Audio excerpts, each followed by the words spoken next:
오늘 새 생명이라는 말씀의 제목을 가지고 함께 은혜를 나누려고 합니다. 여러분, 아기가 태어나면 그 엄마는 24시간 내내 곁에서 세심하게 그 아이를 보살펴 줍니다.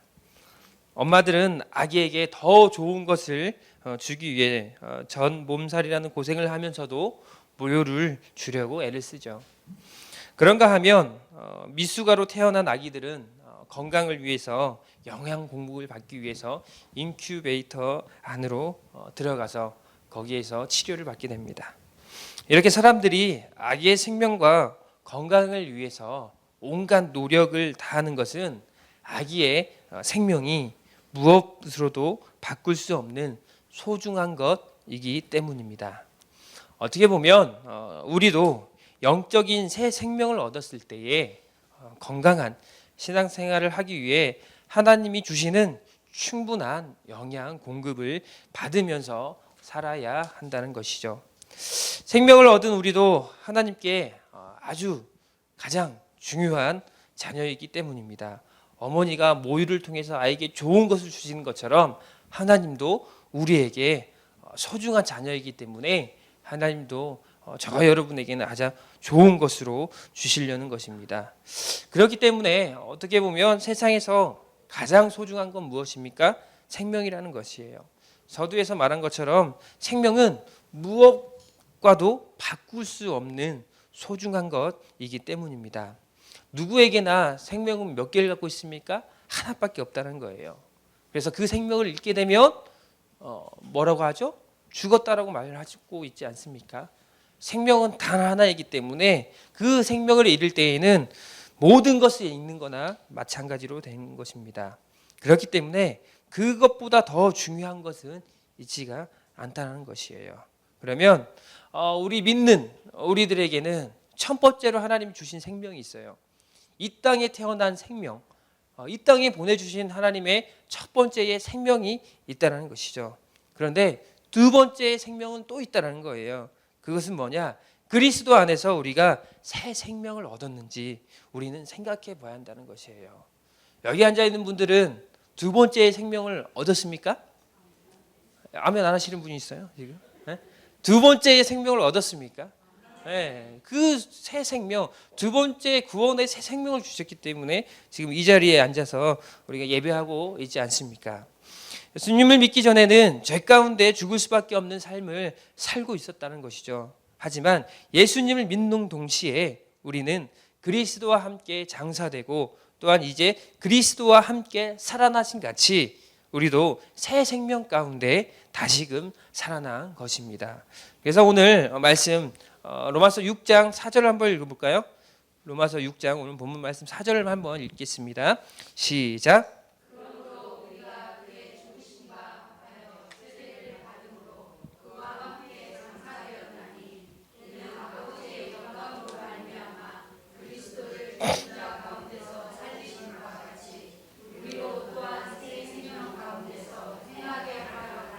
아멘. 예, 그렇습니다. 우리는 예수님과 함께 장사되었고 아버지의 영광으로 말미암아 예수님을 살리심 같이 우리도 새 생명으로 다시금 살아났다는 것입니다. 사랑하는 갈릭교회 성도 여러분, 하나님의 사랑은 예수 그리스도를 살리신 것처럼 우리를 이처럼 어떻게 예수님을 사랑한 것처럼 우리를 사랑하기에 새 생명의 사랑을 주셨다는 것을 기억해야 한다는 것이에요.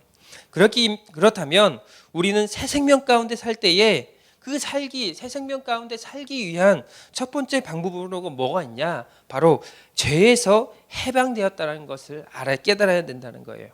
어디서 해방되었다는 것을요? 어디서요? 우리 자신이 새 생명을 얻음을 통해서 죄에서 해방되었다는 것을 알아야 된다는 것이에요. 6장 9절 말씀 한번 읽을까요? 9절 말씀 시작.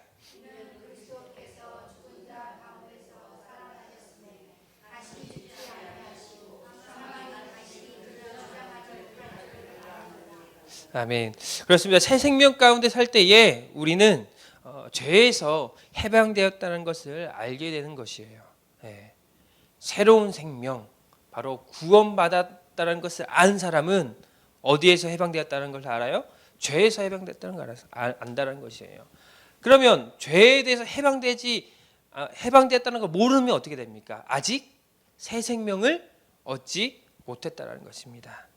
로마서 3장 23절에 보면요, 그것은 모든 사람이 죄를 범하였음에 하나님의 영광을 이르지 못하더니라고 말을 합니다.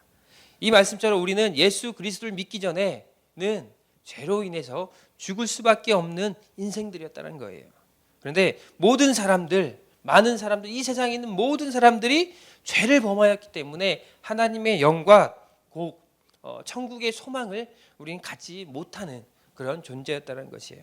하지만 우리 오늘 로마서 6장 4절의 말씀에 읽었던 것처럼, 그러므로 우리가 그의 죽으심과 합하여 세례를 받음으로 말미암아 그와 함께 장사되었나니 이는 아버지의 영광으로 말미암아 그리스도를 죽은 자 가운데서 살리심과 같이 우리도 또한 새 생명 가운데서 행하게 하려 함이라라고 말씀하고 있다는 것이죠. 그리스도를 죽은 자 가운데서 살리신 같이 어떻게 해요? 우리도 새 생명 가운데 다시금 살렸다는 것이에요. 그래서 새 생명 가운데 살아난 동시에 우리가 죄에서 해방되는 것이고, 그래서 새 생명 가운데 다시금 살아난 것이라는 것을 우리는 깨달아야 된다는 것입니다. 많은 사람들은요, 예수님을 믿게 되면 어떻게 보면 죄를 짓지 않으려고 노력을 합니다. 그런데 이러한 노력을 여러 가지 면에서 참 좋은 현상이죠. 새롭게 태어나고 새 생명을 얻고 예수님을 통해서 내가 구원받았다는 사실을 알게 되면 죄를 짓지 않으려고 노력을 한다는 것이죠. 그런데 우리가 사실 살아가면서 노력한다고 해서 죄를 짓지 않을 수 있습니까, 여러분? 한번 질문합니다. 여러분, 예수 그리스도를 믿고 내가 구원받았다는 확신을 갖고 이제 신앙생활을 하면서 하나님 앞에 살아가고 있는데, 이제 내가 다짐하죠. 죄 짓지 않아야지 하면서 지금까지 죄 안 짓고 사신 분 계십니까, 여러분? 네? 그런 분 있으면 한번 자신 있게 손 들어보세요. 네? 사단은요, 구원받은 우리를 향해서 언제든지 시와 때를 가리지 않고 공격하게 됩니다. 어떻게든지 구원받은 우리에게 죄 가운데 빠뜨리려는 것이죠. 그리고 그 죄의 지음을 통해서 우리를 죄책감 가운데 시달리게 만듭니다. 너는 변하지 않아. 너는 아직도 구원받았다고 하지만 그래도 넌 죄인이야. 그리고 절망을 우리에게 주고 하나님께서 너를 버리셨다라는 그렇게 비관한 삶을 살게 만든다는 것이죠. 반면 어떤 사람들은요, 자신을 예수 그리스도를 아주 잘 믿고 있다라고 생각하는 사람들도 있어요. 예배에 빠지지 않고 성경도 열심히 읽고 또 봉사도 열심히 하면서 자신의 믿음이 좋아질 것이라고 생각을 합니다. 그런데 정작 삶에는 기쁨이 없고 모든 것이 무의미하게 느끼는 그러한 신앙을 갖고 있는 사람도 있다는 것이죠. 사랑하는 성도 여러분, 이러한 삶은 옳지 않는 삶이라는 거예요. 새 생명 가운데 산다는 것은요, 자신이 죄에서 해방되었다는 것을 먼저 아는 삶이라는 거예요. 그리고는 죄를 짓고 싶지 않지만 인간이기 때문에 나약하고 그 나약함에 빠져서 죄를 지을 수밖에 없는 자임을 우리는 시인할 때, 그리고 나서 우리가 그러한 연약한 사람이라는 것을 하나님 앞에 시인하고 온전히 이제는 하나님 앞에 정말 의지하는 것이 바로 우리의 삶이 온전한 삶이 되는 것입니다. 우리가 죄를 안 짓는 게 아니라 죄를 지을 수밖에 없는 죄인이라는 걸 인정하고 하나님 앞에 우리는 이런 연약한 존재이기 때문에 항상 하나님께 나를 도와달라고 기도하며 나아가는 것이 바로 새 생명을 얻은 우리의 본분이라는 겁니다. 하나님께서 우리에게 예수 그리스도를 통해 새 생명을 주셨다는 걸 믿을 때에 그 새 생명은 곧 하나님을 의지하고 우리가 연약한 존재임을 인정하고 하나님의 도우심을 구하는 것이 바로 새 생명을 얻는 사람, 그리고 그 새 생명을 통해서 행복한 삶을 살아가는 사람이라는 것입니다. 그렇다면 여러분, 새 생명 가운데 살기 위해서는 우리가 어떠한 노력을 할까요? 우리는 그 노력 가운데 뭐가 가장이 되었냐면 다시는 죄의 노예가 되지 않도록 힘써야 된다는 거예요. 우리 본문 2절 말씀 한번 읽어볼까요? 2절 시작.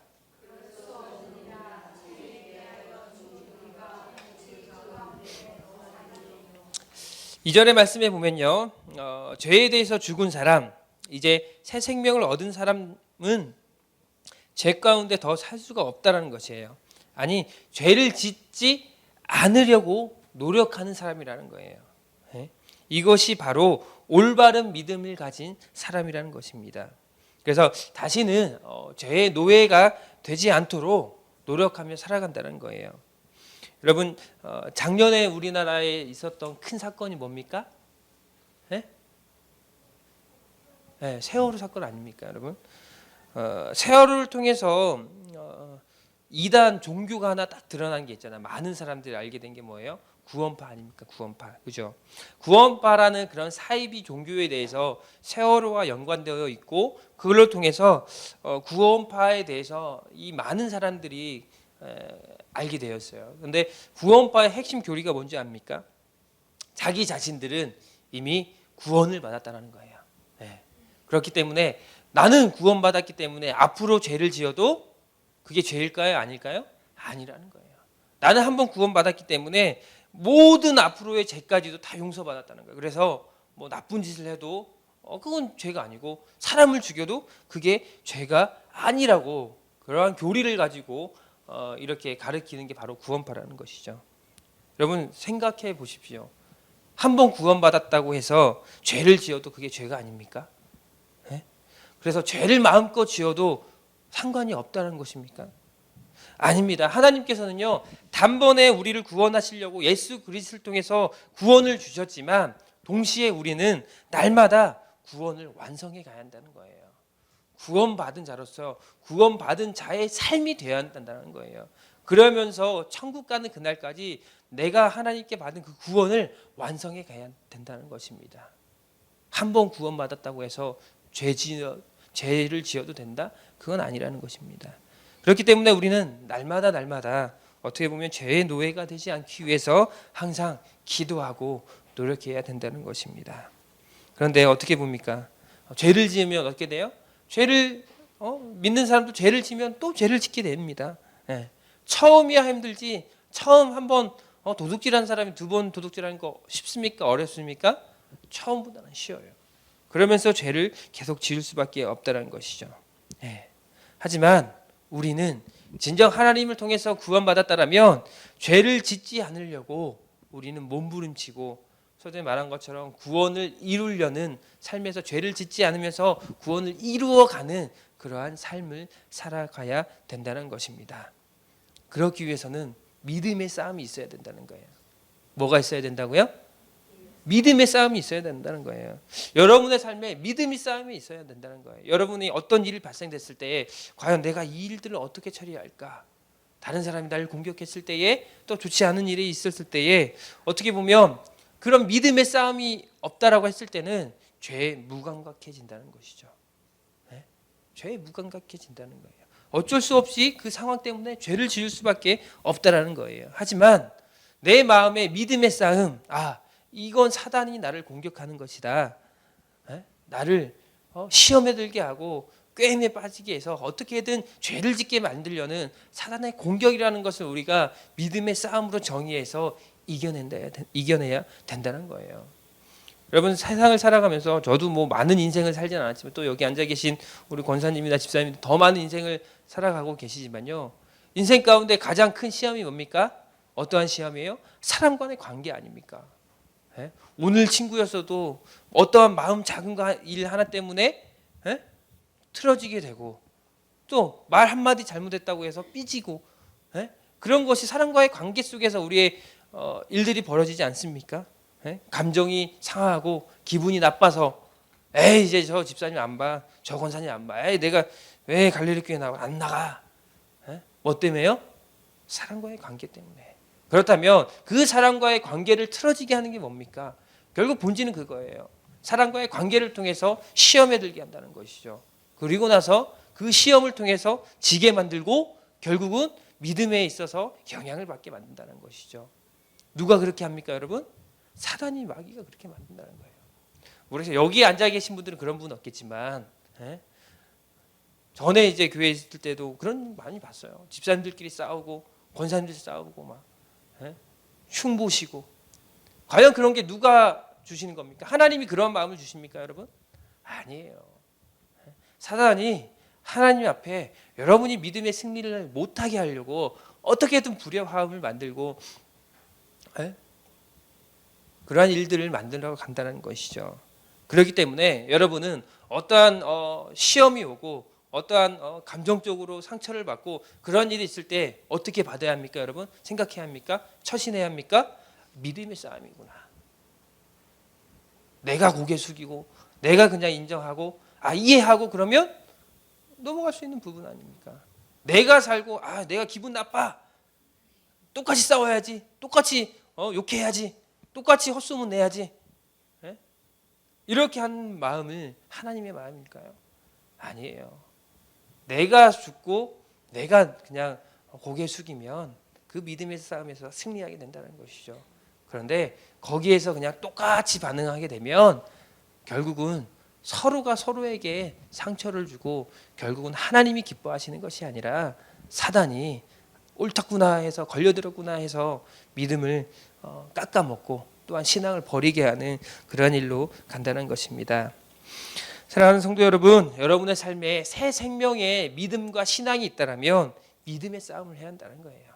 어떤 싸움? 죄와 싸우고 사단의 공격 가운데 내가 승리하겠다. 그런 확신을 가지고 이겨내는 된다는 거예요. 그래서 순간순간마다 영적인 전투라고 생각하시고 가까운 사람들이나 주변에 있는 사람들과의 문제 가운데 하나님께 지혜를 구하고 하나님께서 해결해 달라고 또한 가장 좋은 것은 내가 그냥 꼬꾸라지면 되는 거죠. 그러한 마음이 있을 때 여러분이 영적인 승리를 갖고 세상을 이겨나갈 수가 있다는 것입니다. 그렇다면 새 생명 가운데 사는 모습은 어떤 모습일까요? 새 생명 가운데 사는 사람은요, 하나님을 위해 거룩한 삶을 산다는 거예요. 어떤 사람이요? 하나님을 위해 거룩한 삶을 산다는 것입니다.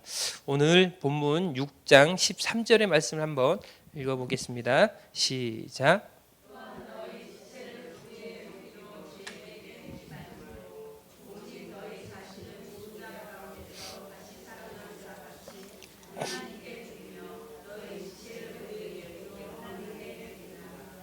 아멘. 진정 새 생명 가운데 사는 사람은요, 하나님을 위해 거룩한 삶을 사는 것입니다. 오늘 13절 말씀처럼 너희 지체를 불의의 무기로 죄에게 사단에게 내어주지 말고 오직 너희 자신을 죽은 자 가운데서 다시 살아난 자 바로 예수님처럼 예수님 같이 우리를 하나님께 드려야 된다는 거예요. 그리고는 우리의 지체를 의의 무기 바로 하나님께 드리라는 것입니다. 여기서 말하는 지체의 의의 무기는 결국 뭐냐? 거룩한 삶이라는 거예요. 뭐라고요? 거룩한 삶이라는 거예요. 지체의 의의 무기, 우리의 지체를 가지고 가장 큰 무기는 뭐냐? 바로 거룩한 삶을 사는 것이라는 거예요. 거룩하게 우리의 삶을 하나님께 드리라는 것입니다. 그래서 새 생명 가운데 산다는 것은요, 천국에 갈 날만 기다리며 이 땅에서 제멋대로 사는 것이 아니라 죄에 끌려다니면서 죄를 짓는 그러한 삶을 사는 것이 아니라 새 생명 가운데 산다는 것은 날마다 죄에 승리하는 그러한 경험을 해야 한다는 거예요. 그 경험은 곧 우리가 의의 도구를 사용해서 자신의 의의 도구를 사용해서 곧 거룩한 삶, 세상 사람들과 다르게 살라는 그런 하나님의 명령이라는 거예요. 거룩한 삶은요, 결국 세상 사람들과의 어떠한 다름을 인정하는 삶이라는 겁니다. 그렇기 때문에 저와 여러분은 어떻게 보면 세상 사람들과 뭔가는 다른 그러한 삶을 살아야 된다는 것이에요. 그게 무엇이냐? 다른 사람들은요, 세상을 사는 목적이 뭡니까? 뭐예요? 내가 잘 먹고 잘 살고, 내가 잘 먹고 잘 사는 것만 이 목표 하나로 살아간다는 것이죠. 중고등학생들이 공부하는 이유가 뭡니까? 내가 판사 되고 검사 되고 대통령 돼서 돈 많이 벌고 사업가 되고 정치가 되고 결국은 내가 잘 살고 나만 잘 먹고 잘 살려는 그러한 생각으로 삶을 살지 않습니까? 세상 사람들은요. 하지만 거룩한 삶은 뭐냐? 결국은 내가 아닙니다. 내가. 하나님이 진정 원하시는 삶은요.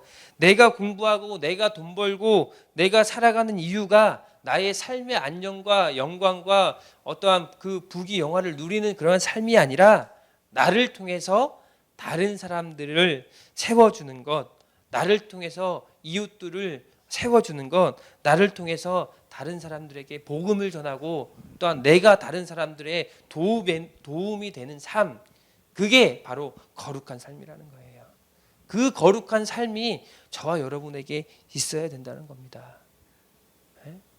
세상 사람들과 다른 게 뭡니까? 다른 사람들은요 자기의 유익만을 구하며 살지 않습니까?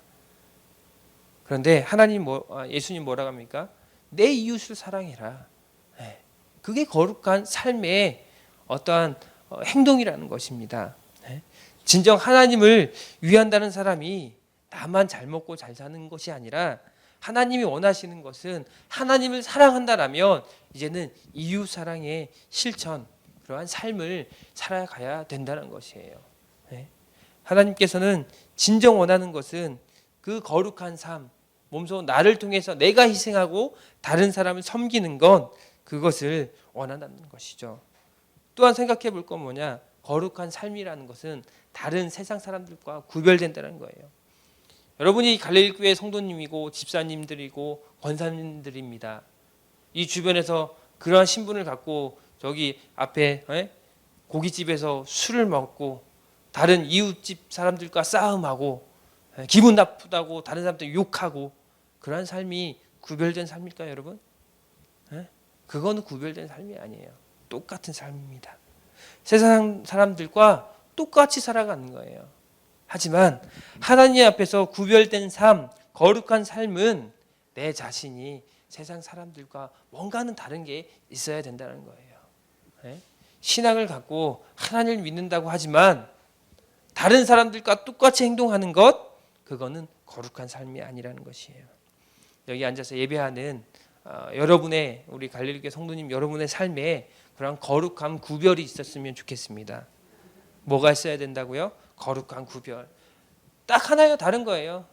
다른 사람들이 세상 사람들이 하는 거에 있어서 반대로 하면 그게 거룩한 삶이라는 거예요. 술 마시고 담배 피고 유흥가 다니고 죄 짓는 삶을 살아갈 때 그것을 구별해서 하지 않는 게 하나님 앞에서 구별된 삶이라는 거예요. 요즘 세상에 참 정말 이 성적으로 문란하고 되게 많은 일들이 일어나고 있지 않습니까? 교인들도 마찬가지고. 하지만 진정한 구별된 삶, 거룩한 삶은 그러한 사람들과의 별개로 바라보지도 않고 생각하지도 않고 구별된 삶을 살아가는 것이 바로 우리 믿는 사람들에게 거룩한 삶이라는 것입니다. 그렇기 때문에 우리는요, 우리의 몸을 하나님께 거룩하게 드려야 된다는 것입니다. 여기 앉아서 예배하는 우리 모든 성도님들의 삶이 거룩한 삶이 되시길 바랍니다. 하나님께서 자신의 몸을 거룩하게 드리는 하나님께 여러분의 몸을 거룩히 드리는 여러분이 되었으면 좋겠습니다. 마지막으로 우리가 죄에서 해방되고 그리고 다시는 죄의 노예가 되지 않도록 힘쓰고 거룩한 삶을 살 수 있는 이유가 무엇일까요? 여러분 14절 말씀 한번 읽었고요. 14절 말씀 시작.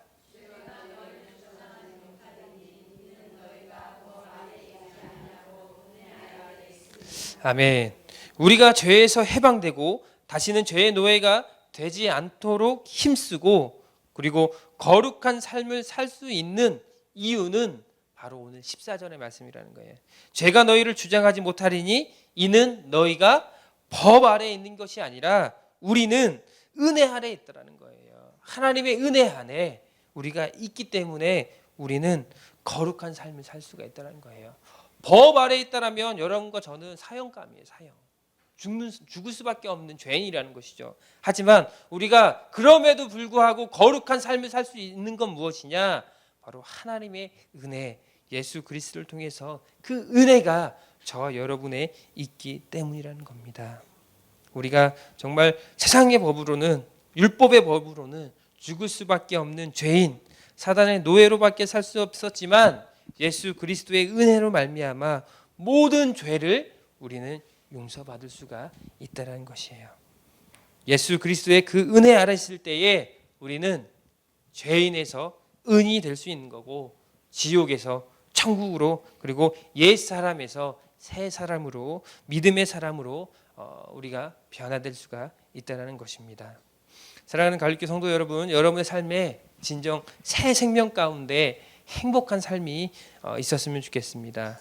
그래서 새 생명 가운데 행복한 삶이 될 수 있는 것은 우리는 예수님을 통해서 죄에서 해방되었다는 것을 기억해야 하시고, 이제는 죄의 노예가 되지 않고 우리가 하나님의 말씀대로 거룩하게 살겠다라는 그러한 다짐이 있어야 된다는 겁니다. 그런 거룩한 삶이 될 때에 우리는 진정한 삶이 진정 행복한 삶이 될 수가 있다는 것이죠. 여기 앉아서 예배하는 저와 여러분의 삶에 진정 정말 하나님 앞에 거룩한 삶을 통해서 행복한 그러한 삶이 되는 저와 여러분이 되기를 원합니다. 아멘.